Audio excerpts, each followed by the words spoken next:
नमस्ते। आज हम बात करने वाले हैं भारत की एक बहुत ही अहम पॉलिसी के बारे में, महिला आरक्षण। ये वो कानून है जिसे देश में बराबरी लाने के मकसद से बनाया गया था। लेकिन सवाल ये उठता है कि कानून ने मौका तो दे दिया, पर क्या असल में ताकत भी दी? चलिए आज इसी फासले को समझने की कोशिश करते हैं कि इरादा क्या था और हकीकत क्या है। तो सबसे पहले ये समझते हैं कि आखिर ये आरक्षण कानून बनाए ही क्यों गए। देखिए, इसका मकसद बहुत सीधा और साफ था। सालों से चली आ रही गैर बराबरी को खत्म करना। मतलब मकसद ये था कि महिलाओं को पॉलिटिक्स में अपनी बात रखने का मौका मिले, उन्हें अच्छी शिक्षा मिले और नौकरी के अवसर भी पैदा हों। कह सकते हैं कि ये एक बहुत बड़े वादे की शुरुआत थी।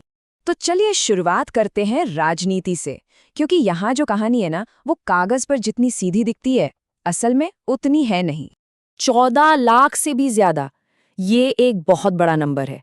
भारत के लोकल गवर्नमेंट बॉडीज में इतनी महिलाएं चुनी गई हैं, तो जाहिर है कागज पर तो ये पॉलिसी एक जबरदस्त कामयाबी नजर आती है।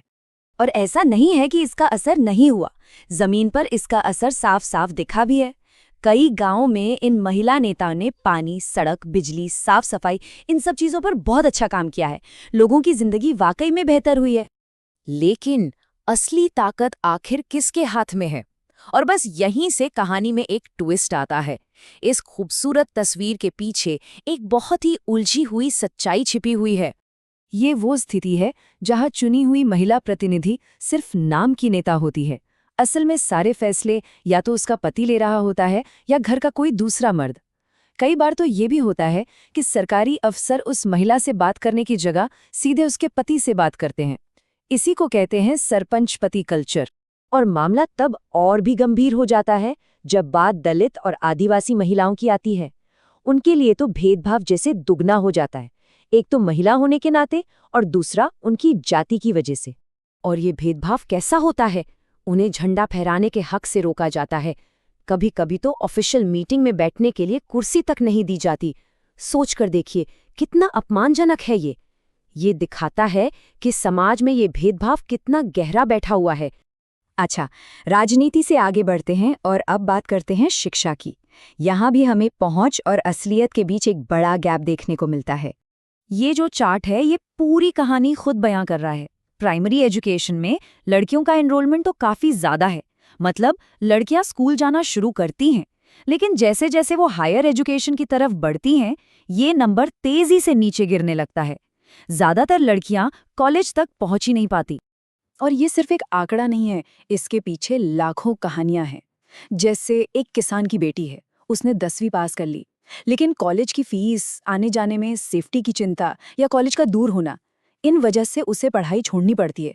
जबकि उसी घर में उसका भाई अपनी पढ़ाई आराम से जारी रख। अब आते हैं रोजगार यानी एम्प्लॉयमेंट पर। हाँ, आरक्षण ने सरकारी नौकरियों में कुछ दरवाजे तो खोले हैं, लेकिन दिक्कतें अब भी बहुत हैं, खासकर प्राइवेट सेक्टर में। ये चार्ट देखिए, ये इस फर्क को बिल्कुल साफ दिखाता है। सरकारी नौकरियों में तो आरक्षण की वजह से महिलाएं दिख भी जाती हैं, लेकिन प्राइवेट सेक्टर और खासकर कंपनियों में जो टॉप लीडरशिप रोल्स हैं, वहां उनकी मौजूदगी ना के बराबर है। और फिर बात आती है वर्कप्लेस सेफ्टी की। 2013 में पॉश एक्ट बना था। कानूनन हर कंपनी में एक शिकायत कमेटी होनी चाहिए, लेकिन हकीकत क्या है? ज्यादातर जगहों पर ये कमेटियां या तो सिर्फ कागजों पर हैं या फिर काम नहीं करती।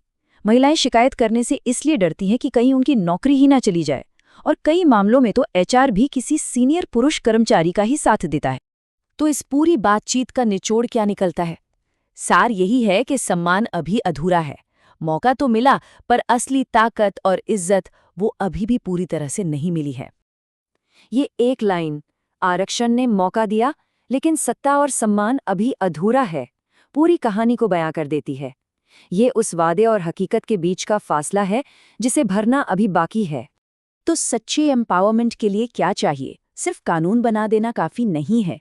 असली एम्पावरमेंट तब होगा जब महिलाओं के हाथ में वाकई में फैसला लेने की ताकत होगी, जब जाति और लिंग के नाम पर भेदभाव खत्म होगा, और सबसे जरूरी, जब समाज की सोच में एक बुनियादी बदलाव आएगा।